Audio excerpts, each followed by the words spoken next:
Is this supposed to be a joke, Natalie? My stepmother's voice cut through the air of that Michelin-star restaurant like a serrated blade. She shoved my plain white envelope back across the linen tablecloth, her diamond rings catching the light as she sneered at my poverty. My father didn't defend me. He sighed in disappointment. My brother-in-law offered me a minimum wage filing job out of charity. They thought I was a failure.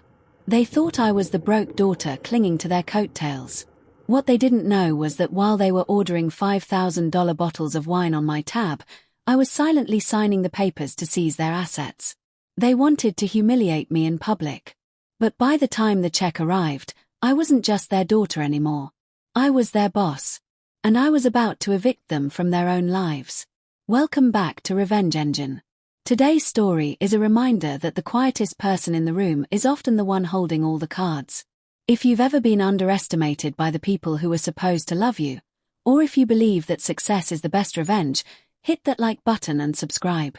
Lean in, because this is a lesson in why you should never mistake silence for weakness. The setup, the lion's den. My name is Natalie. I'm 34. To my family, I was a clerical ghost. I wore practical blazers, drove a 5-year-old sedan, and kept my mouth shut during family brunches while my younger half-sister, Malene, bragged about her latest European gala. The setting was Jean George's, the kind of place where the butter is sculpted and the waiters move like ninjas. It was my father Richard's 62nd birthday. I arrived with a simple envelope. No Tiffany blue box. No oversized gift bag. Just a piece of paper. Sylvia, my father's 41-year-old trophy wife, looked at me like I was a smudge on her silk gown.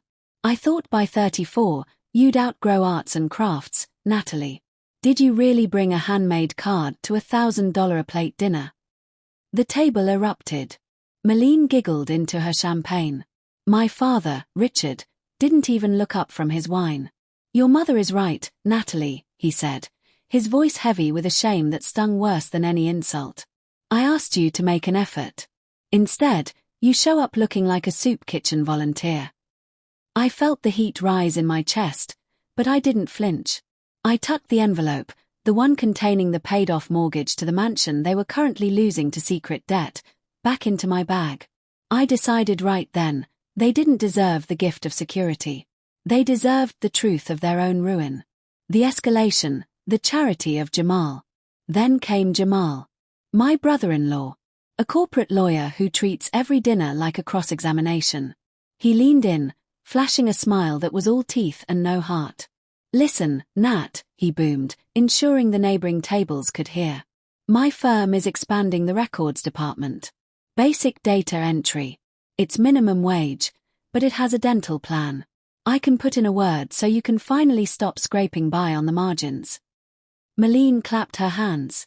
Oh, Jamal, you're so generous. Nat, you should take it. Maybe then you can afford a jacket from this decade. I watched them. I watched my father nod in approval at Jamal's benevolence. They saw a struggling accountant. They didn't see the senior partner of Apex Private Equity.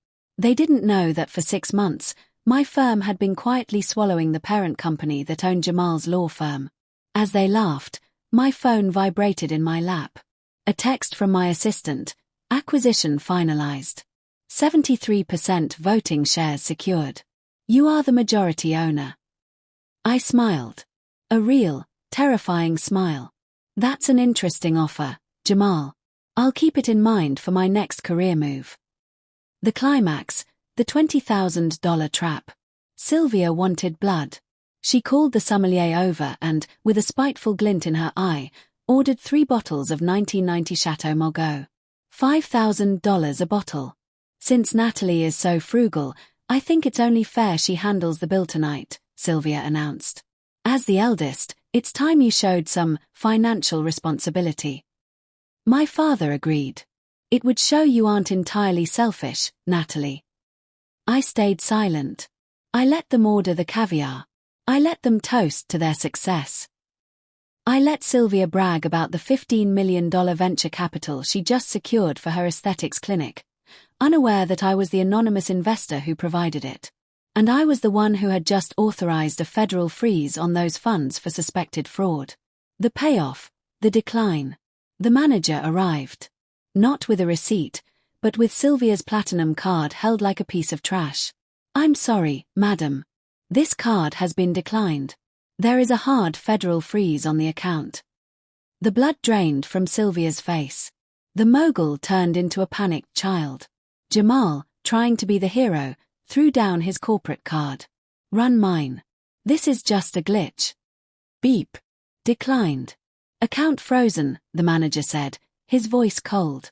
The silence that followed was beautiful. It was the sound of an empire turning to dust. I reached into my thrift store bag and pulled out the black Amex Centurion card. The weight of the titanium hit the table with a heavy clack. "Put it on the Apex Private Equity primary account," I said softly. The manager's eyes nearly popped out of his head. "Right away, Ms. Natalie." Approved. The mask was off. I looked at Jamal, who was staring at me in horror. "You asked about my career trajectory, Jamal? Well, as of 3 p.m. today, I am the majority shareholder of your firm. Which means, technically, you work for me. Or you did, until I saw your billable hour discrepancies this morning." I turned to Sylvia. "And your empire?" "It was built on my bait money. The freeze is real, the audit is starting, and the mansion. I paid the mortgage off this morning. But I put the deed in my name. You have 30 days to find a new place to mock people." My father tried to speak, but I held up a hand. "You wanted me to act like I belonged in your world, Richard. The truth is, I've owned your world for months. I just wanted to see if there was any love left in it before I tore it down. There wasn't." I walked out of that restaurant alone, leaving them with the caviar and the consequences. People ask me if I feel bad for ruining my family. But they didn't mind ruining me for sport. Sometimes, the only way to teach someone the value of a person is to show them the cost of losing them. If that ending felt as satisfying to you as it did to me, give this video a thumbs up. It helps us tell more stories of justice and growth. Have you ever had a black card moment where you finally showed everyone what you were truly worth? Tell me your story in the comments below. I read every single one. Don't forget to subscribe to Revenge Engine. I'll see you in the next story.